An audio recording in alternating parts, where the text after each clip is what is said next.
அப்பளக்கூட்டு எப்படி செய்யுதுன்னு பார்க்கலாம். வாங்க அப்பளக்கூட்டு செய்யறதுக்கு தேவையான பொருட்கள் பார்க்கலாம். ஒரு டம்ளர் ஒரு டம்ளர் கடலை பருப்பு 10 நிமிஷம் ஊற வச்சு எடுத்து வச்சிருக்கேன். ஒரு உருளைக்கிழங்கு இங்கே பாருங்க மீடியம் சைஸில் கட் பண்ணி வச்சிருக்கேன். ஒரு வெங்காயம் இது மாதிரி குட்டி குட்டிஸாக கட் பண்ணி வச்சிருக்கேன். ஒரு பச்சை மிளகா, ஒரு தக்காளி, ஒரு ஸ்பூன் மஞ்சத்தூள், 1.5 ஸ்பூன் வீட்டு மிளகாய் தூள், 1 ஸ்பூன் இஞ்சி பூண்டு பேஸ்ட்டு, 6 அப்பளம். வாங்க இது செய்யறது எப்படின்னு பார்க்கலாம்.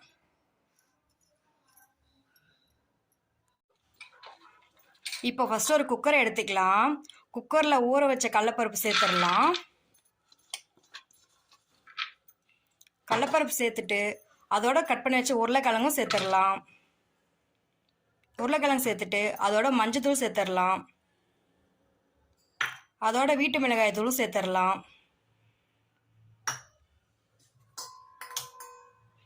அதுக்கப்புறமா அதோட பெருங்காயம் சேர்த்துடலாம்.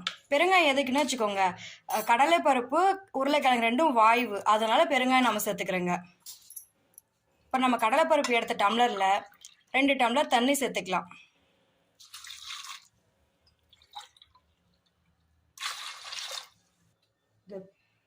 இதோட தேவையான அளவு உப்பு சேர்த்துடலாம். இப்போ எல்லாத்தையும் சேர்த்துட்டு குக்கர் மூடி ஒரு 5 விசில் விட்டுறலாம். எங்கள் குக்கரில் நாங்கள் 5 விசில் விட்டால் சரியாக போயிடும். நீங்கள் எது மாதிரி உங்கள் குக்கரோ அது மாதிரி விசில் விட்டுருங்க. அதே மாதிரி கடலைப்பருப்பு உருளைக்கிழங்கு குழஞ்சி போயிடக்கூடாது, வேகாமல் இருக்கக்கூடாது, பார்த்து எடுத்துக்கோங்க. வாங்க இப்போ நம்ம 5 விசில் விட்டுறலாம்.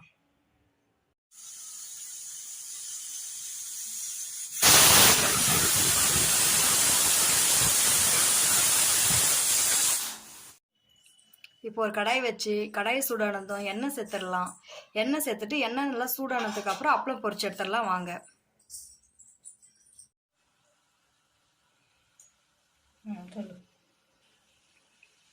இப்போ எண்ணெய் காஞ்சிச்சு, அப்பளம் அதில் பொரிச்சு எடுத்துடலாம்.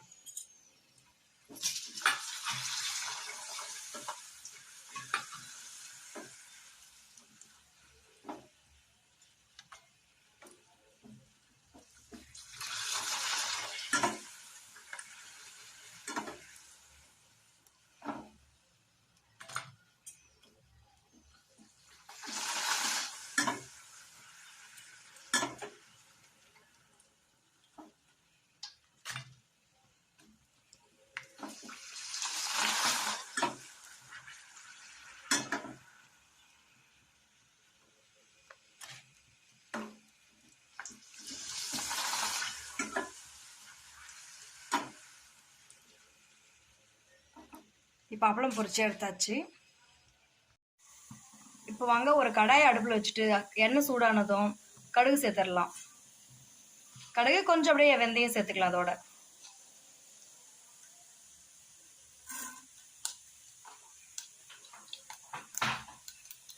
இப்போ கடுகு பொரிஞ்சதுமே வெங்காயமும் பச்சை மிளகாவும் சேர்த்துடலாம்.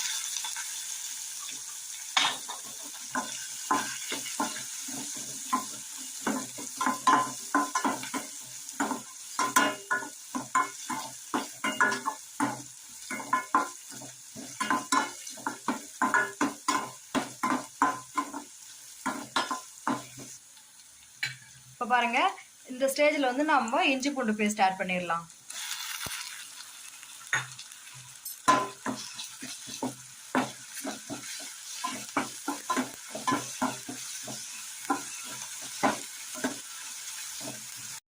இப்போ இஞ்சி பூண்டு பேஸ்டோட பச்சை வாசனை போன இந்த ஸ்டேஜில் நம்ம தக்காளி சேர்த்துக்கலாம்.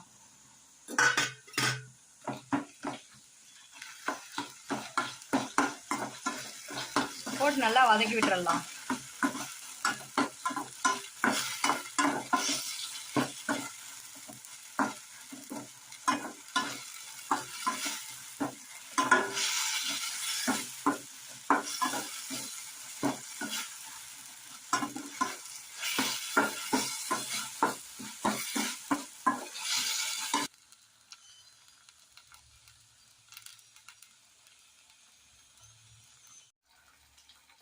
பருப்பை இது மாதிரி மசிச்சு விட்டுக்கோங்க.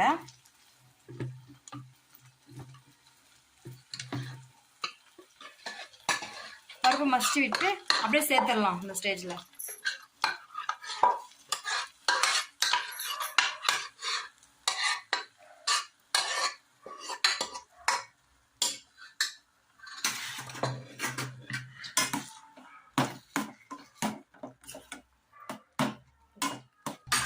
இப்போ பாருங்க இது எவ்வளோ கெட்டியாக இருக்குன்னு சொல்லிட்டு இதுக்காக நம்ம கொஞ்சம் தண்ணி சேர்த்துடலாம்.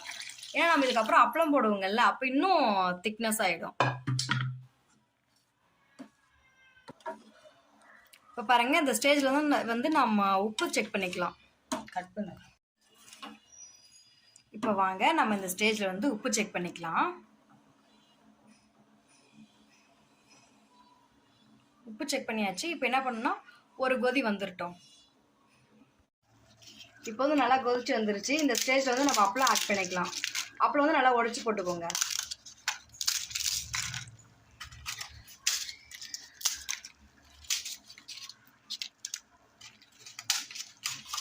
மறக்காம நீங்க உங்க வீட்டில் செஞ்சு பாருங்க. செஞ்சு பார்த்துட்டு உங்களுக்கு பிடிச்சிருந்தா கமெண்ட் பண்ணுங்க. குழந்தைங்களாம் நல்லா விரும்பி சாப்பிடுவாங்க.